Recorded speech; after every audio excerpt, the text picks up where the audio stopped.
Welcome to Get Over It, the consciousness transforming podcast for exceptional 21st century living. Christopher Vasey, ND, is back with us, and he's a wonderful naturopath out of Switzerland near Montreux. And the book that he's talking about today, very important, folks, is Restoring Your Intestinal Flora, the Key to Digestive Wellness, Strengthen the Immune System, Reduce Inflammation, and Rebuild Gut Health. And with COVID going on and all of these other things going on, this is information you need right now and need to follow. Okay. We're going to talk about it. And then I want you to go out and get this book because it's going to help you with your health. If you don't have intestinal health, guess what? You don't have health.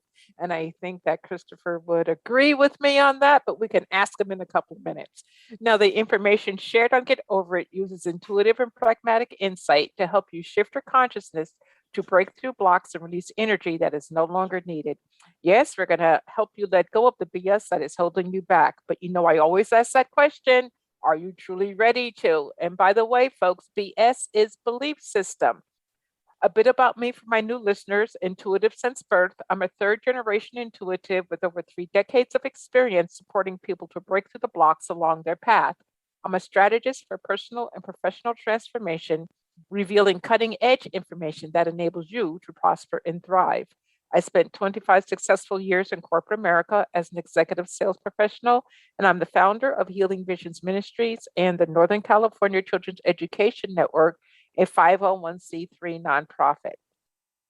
I provide consultations and healings in all areas of life that heal the mind-body-spirit connection, allowing you to live your very best life.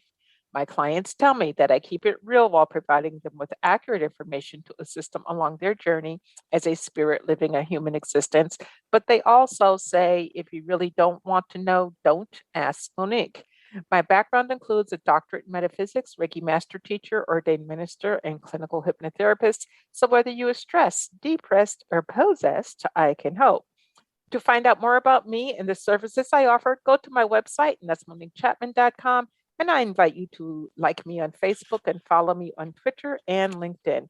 My guest today, Christopher Vasey, he's back with us. He's been on several times previously. You can check the archives for the dates. Each show is well worth listening to because it's going to help you improve your health. He is a naturopath specializing in detoxification and rejuvenation. He's the author of several books, including The Acid Alkaline Diet for Optimal Health, Natural Remedies for Inflammation, Liver Detox, Natural Antibiotics and Antivirals, and Good Sugar, Bad Sugar. And you can check him out on his website, which is ChristopherVasey.ch. So ChristopherVasey.ch. Welcome back, Christopher. Yeah, hello, Monique. Hi, it's great to have you back again. I absolutely love the book, Restoring Your Intestinal Flora. As I shared with you before we started this recording, it gave me the knowledge so I could talk to my doctor more effectively. And the doctor understood exactly where I was coming from. Plus, the doctor knew I knew a little bit, so they couldn't BS me. And that's bullshit on that one. What brought you to write this book on intestinal flora? Well, it's a subject which is first very interesting and very helpful to know about. Many people nowadays are eating very badly, taking too many antibiotics, and the intestinal flora is very weak.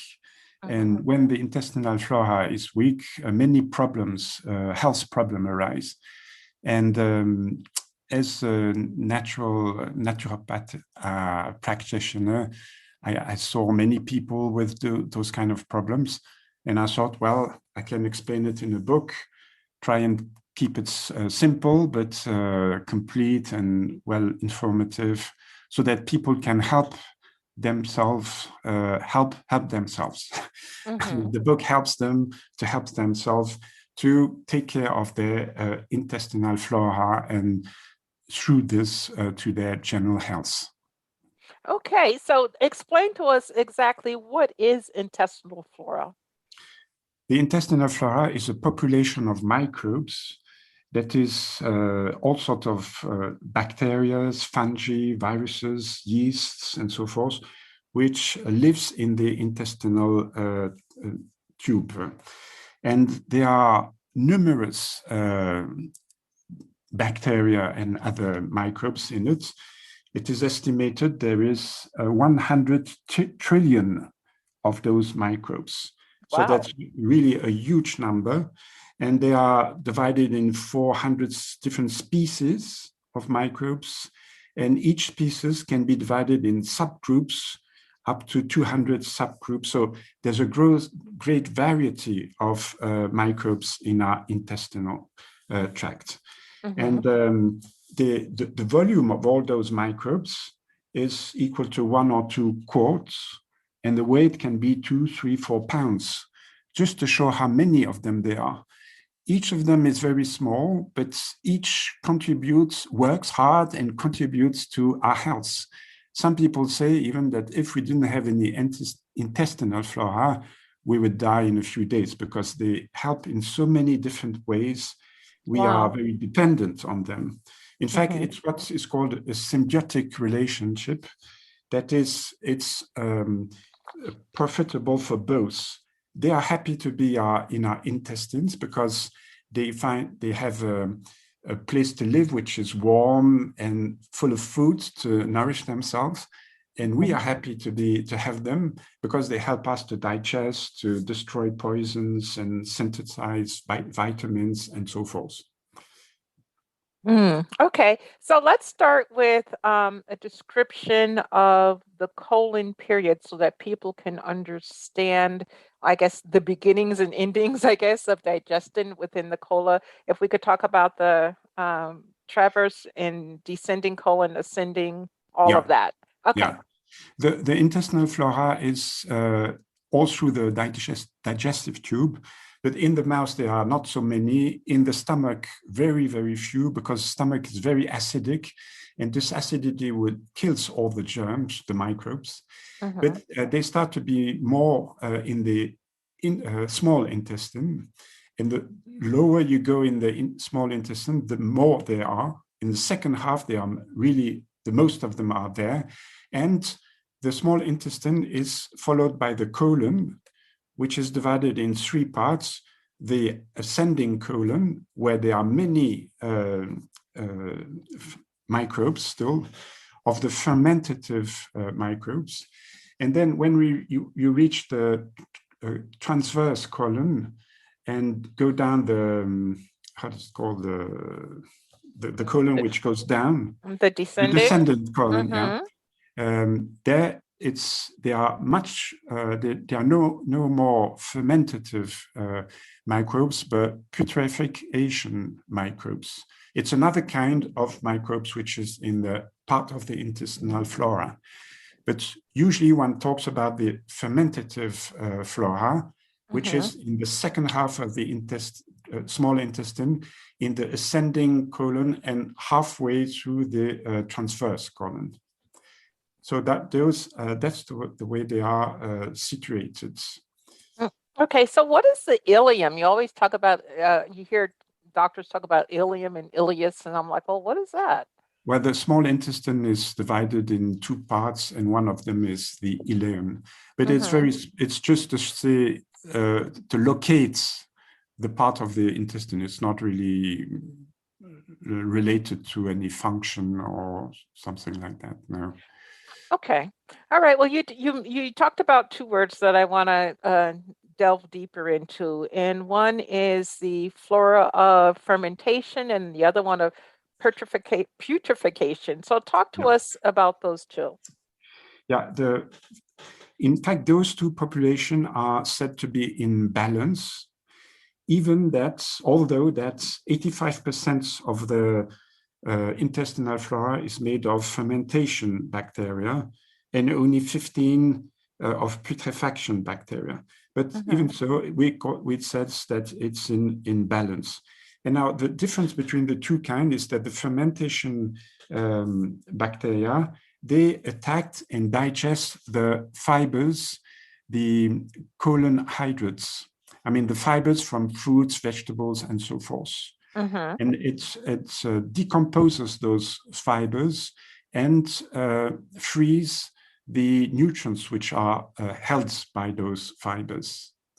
Now, so that's the kind of foods, fruit, vegetables, cereals, and so forth.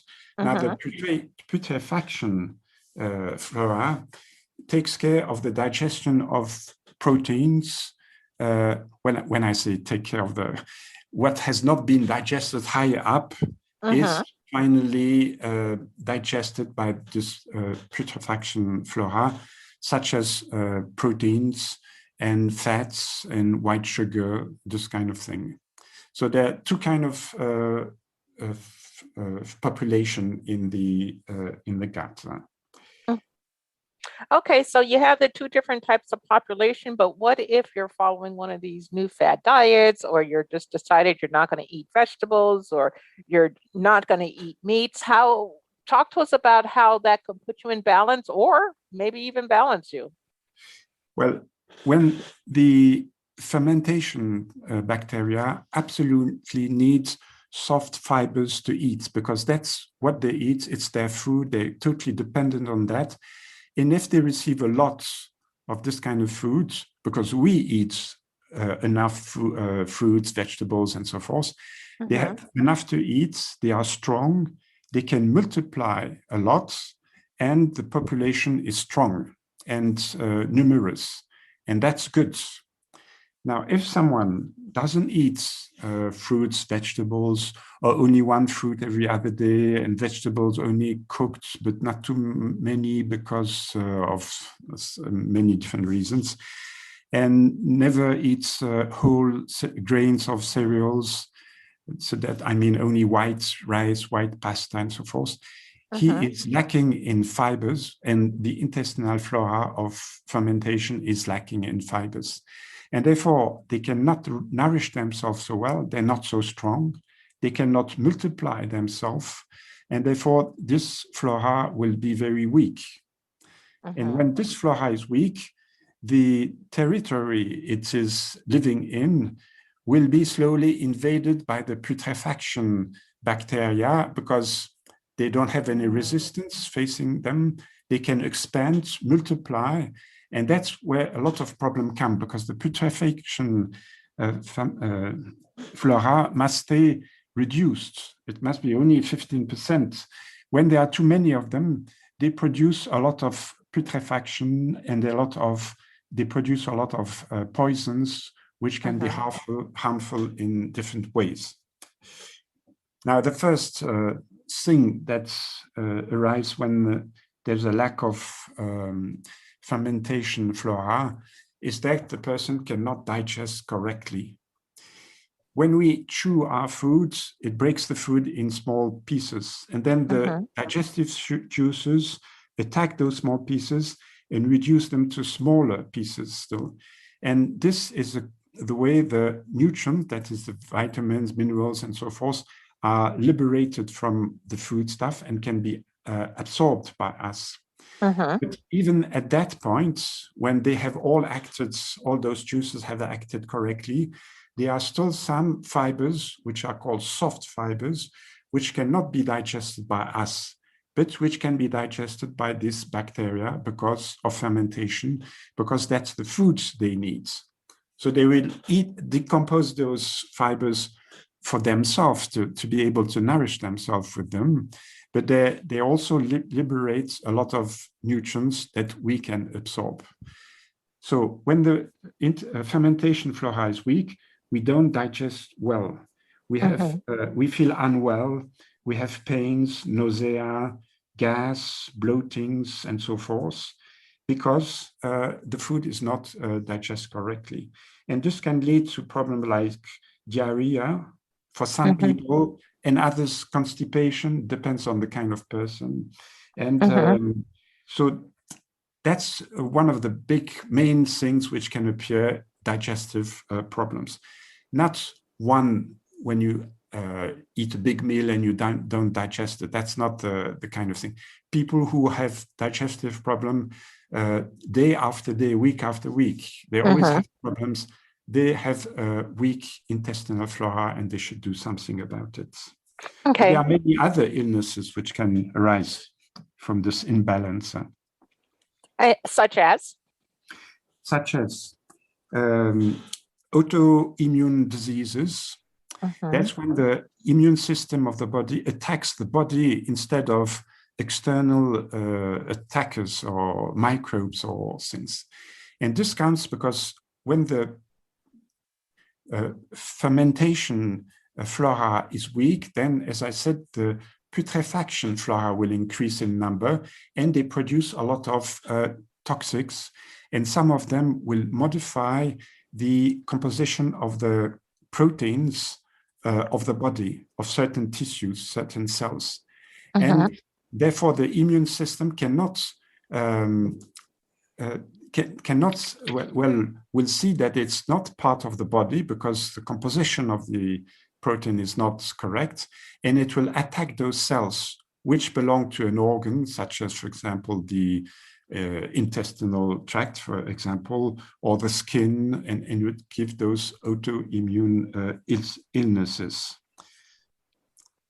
Mm. That's an explanation about those autoimmune diseases, which are more and more common. And one reason is because the intestinal flora of many people is not strong, but weak, because they don't eat correctly. They don't give the foods to the intestinal flora that those fermentation bacteria need. Okay. Well, in the book, you even talk about how having your too much of what putrefaction and not enough fermentation can even lead to mental disorders. Yes, and the reason is that those poison that the bacteria of putrefaction produce are usually in a small number because they're not in there's not a big population of them. But as soon as the population of putrefaction bacteria increase, then they produce a lot of those toxins. And some of course, they go all around, carried by the blood, they go around the body, and they can also attack the nervous system and the brain. So the people are constantly under the pressure of toxics, poisons from the guts, which come every day.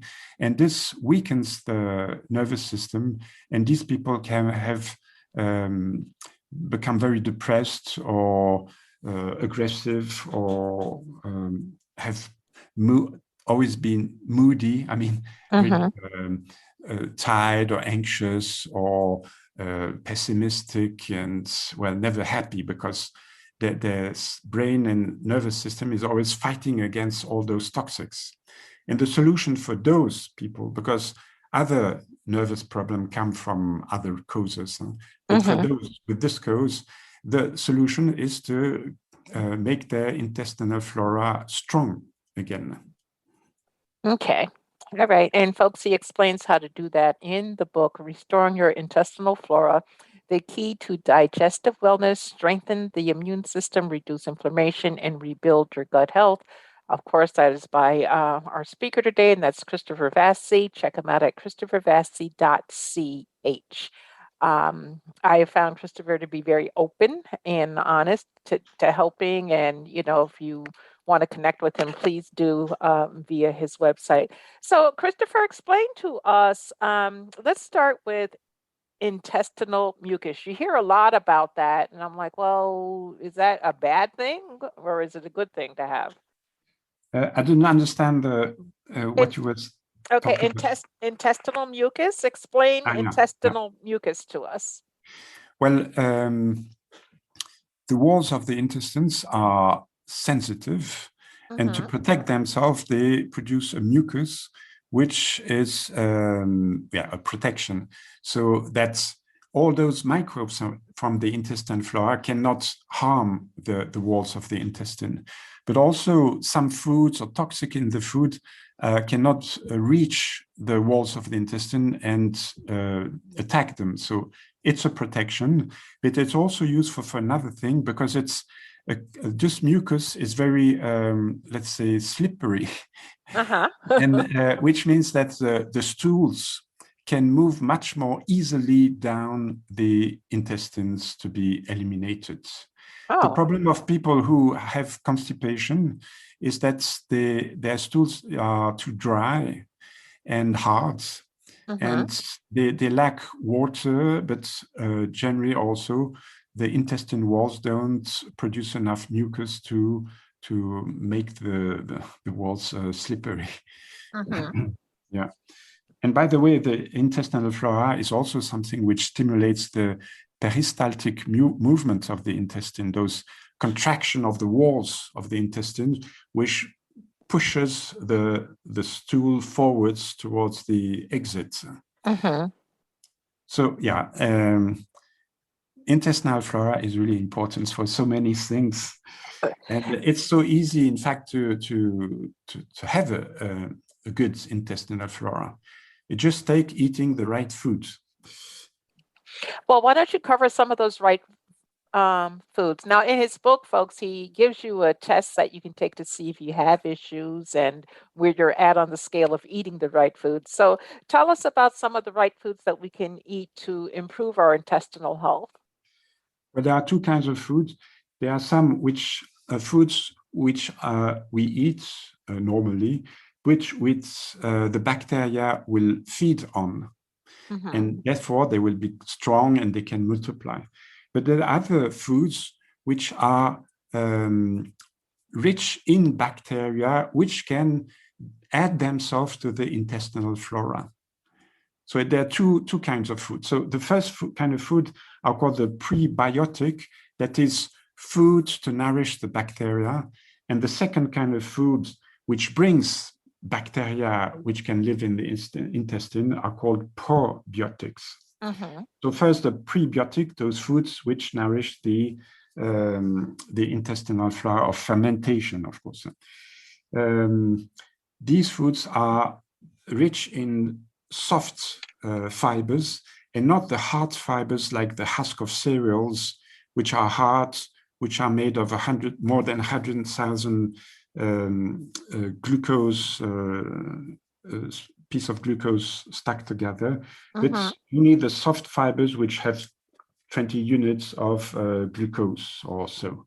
They're easily to digest by the bacteria, not by us.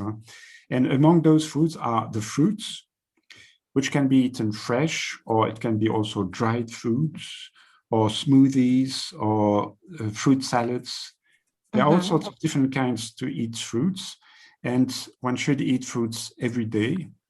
And at several meals, a good time to eat them is between meals, so that it doesn't interfere with the digestion of the other kind of foods.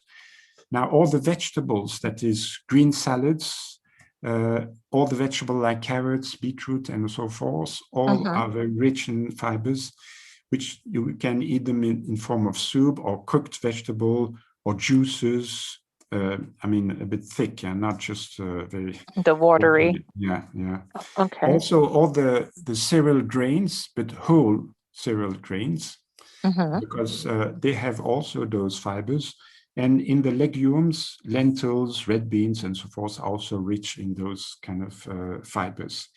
So it only takes the person to eat those foods, and that is at midday and supper, the vegetable usually, and fruits in between. Well, some people will say, yeah, well, I eat a piece of tomato or a piece of salad at each meal, but it can be far too little. The quantity can be there. Okay. One should have a generous quantity of those vegetables. But now, as I'm saying that, I just think of one thing. If someone is not used to eat all those green salad or raw carrots, beetroots, and so forth, it's not a good idea to jump from one day to the other and eat 2 kilos of them every day, because that will be very irritating for the intestine walls, and there will be an inflammation and they'll be in trouble. They have to reintroduce progressively this kind of food and increase the amounts each week a bit more, or every few days a bit more. And as long as they feel well with all those new foods, which are raw, part of them, then they can go on and increase. But as soon as they they can feel it's getting too much, they're starting to bloat, or they have pains, then they're going too fast. They should go a bit back and be more cautious. Okay, so is it possible to eat too much raw food? Yes, it is possible, but the only problem is the one I've just mentioned. Too much raw food will irritate, aggress, attack the intestine walls and make them very, bruise them, hurt them, and there's an inflammation, and then probably they won't digest anymore very well. They have diarrhea or constipation, depending, and they're stuck with the problem for a few days. They have to stop eating this kind of food. That's why I say go slowly, progressively. Okay. Now, I spoke to someone recently who they have several autoimmune diseases going on, and they say every time they go to defecate, it just comes out pure like water, as if they're peeing poo. Yeah. Is that because there's too much putrefaction? The problem is when they have an autoimmune problem with the intestines. Because it can be the skin or the lungs or something.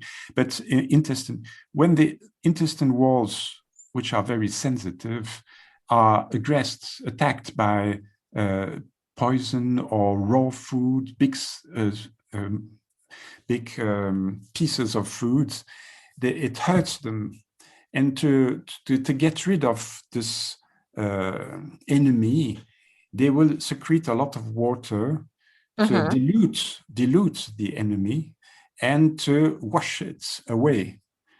Like in a diarrhea, the stool goes very fast out of the body because it's water. It's very watery. And it's a defense from the body to put a lot of water in the intestine to help the elimination. And that's why, for those people, the intestine doesn't want to keep all those foods which are aggressive to their walls, and they will secrete a lot of water to get rid of them very quickly. Oh, okay. Well, talk to us a moment about alcohol and antibiotics and dehydration, because a lot of people I don't think realize the effect, especially of dehydration. First of all, they don't realize they're dehydrated, and how dehydration really affects the intestines and our health. Yeah.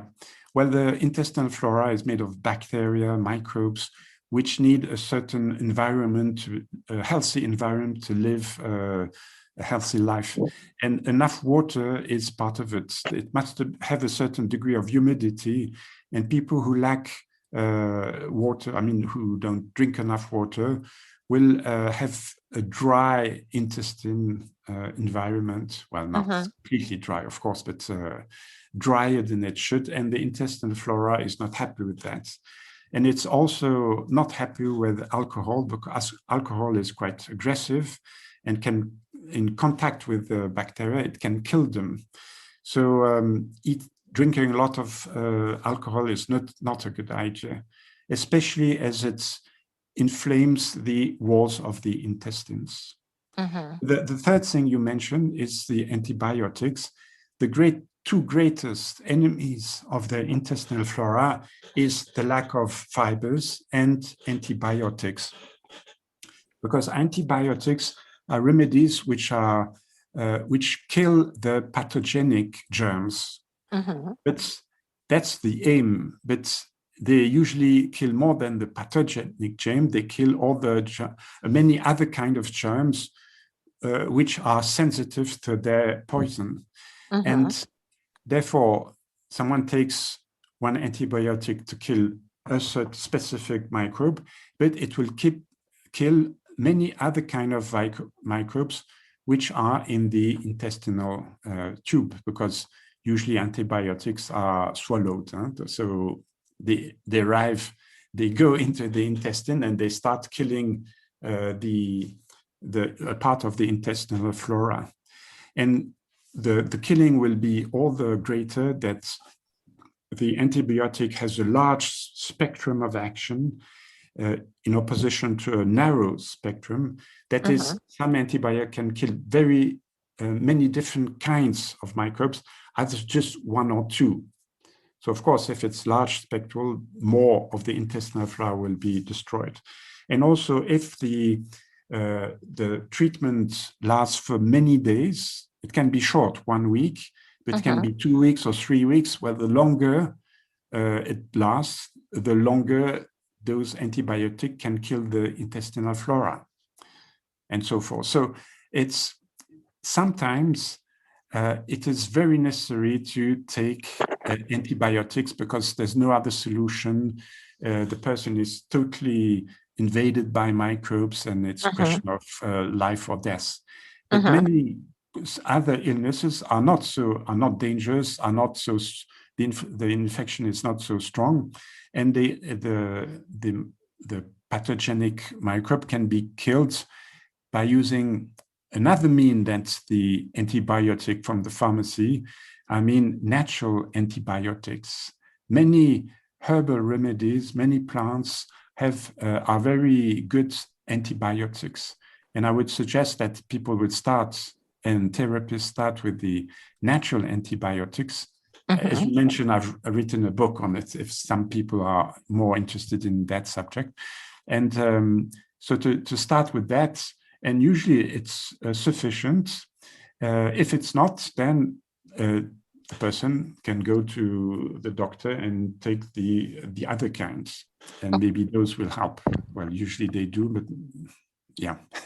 Okay. Yeah, well, sometimes they do, and sometimes they cause more issues.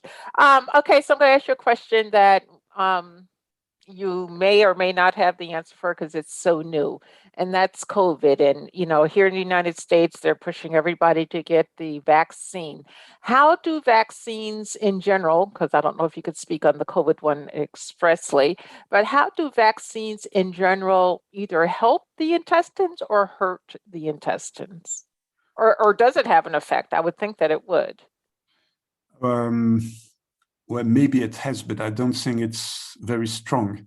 The effect is at another level. It pushes the body to produce antibodies against the COVID. The body does it all naturally without vaccine. When the COVID comes into the bloodstream, they are the lymphocytes B who will start to analyze that COVID and to produce enzymes and things, well, antibodies, which can kill the COVID. Well, that's if the immune system is strong enough, which depends on the general health of the person. Now, a vaccine is copying this process and artificially giving, well, usually up to now, microbes, a part of the microbe, but such a small piece of it, or they kill it, they half kill it or so that it's not dangerous, but the body is in contact with it and they produce, the lymphocyte produce then the antibodies. Now, this new vaccine is produced differently. It's not made of the COVID microbe, but of a part of its DNA, that's the genetic information code, part of it. And it's a brand new system. It's the first time it has been used, from what I know, and it works pretty well in a way, not so well in another way, but it has its effect. But the problem is that it's so new that we don't have any long-term studies on the long-term effects. It's been produced 1 year ago or so we know what happens the year after having taken the vaccine, but not what happens 2, 3, 4, 5 years afterwards. And the effects can come much later than the first year. And many people are not too happy with this idea, because with the other vaccines, they are tested for a long time before they are used, and not with this one. So that's why some people don't want to be vaccinated. They think it's too risky.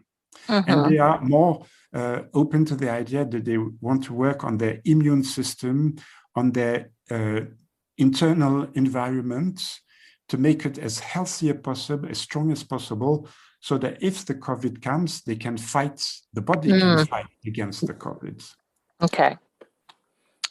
So, folks, basically you make up your own mind about what you want to do about that. But Christopher has given you some information, and his book on antibiotics is excellent. It's natural antibiotics and antivirals. It's on my bookshelf, and I refer to it, and it's truly helped a lot. Where I'm not running to the doctor so much with, oh, this is wrong and that's wrong, and I'm have a sense of self-empowerment actually, because I can manage my health instead of having someone give me a pill to take. Christopher, our time always goes so fast when we're together. Why don't you give us a pearl of wisdom for the audience today that we could take away with us regarding our health? Yeah, I would like to say the following. We've just seen that we have to eat the food that nature gives us so that the intestinal flora be healthy and strong, and we can be healthy with it. And during other interviews with you, Monique, we talked about different problems. And the conclusion was, if you want to cure yourself, you've got to eat the food that nature gives you. That is fruits, vegetables, cereals, whole cereals, and so forth. And stop eating all the junk foods, all the white sugar, all those, the chips, chocolates. I don't mean you mustn't eat chocolate anymore, never, but not regularly, because all this white sugar in all sorts of different sweets and foods, and also the fats, bad fats, all this industrial production of food is not healthy, and one should stop or eat the less one can. And then the body receives what it needs to function correctly. And therefore we have a strong health and be happy, because it's difficult to be happy and serene, peaceful when you always have stomach aches or rheumatism and so forth. Oh, exactly. And folks, Christopher just said it, the quality of your health, if you will, is in your own hands if you decide to take the time, which you are probably well worth it, to, manage your health. And then you can go to a naturopath to help you when you get stuck. And that way you can get past taking a lot of pills, because every time you take a pill, yes, it'll work on whatever supposedly the doctor gave it to you for, but it also has a detrimental effect on your body. Christopher, as always, thank you so much for being on the show today. I greatly appreciate you and your information. It was a pleasure. Thank you. And to the audience, thank you. I'm honored and I appreciate your time and attention. And folks, please remember that the most important choice that you can make is what you choose to make important. Consider making the masterful choice of restoring your intestinal flora. Abundant blessings, light and love to all. Agape.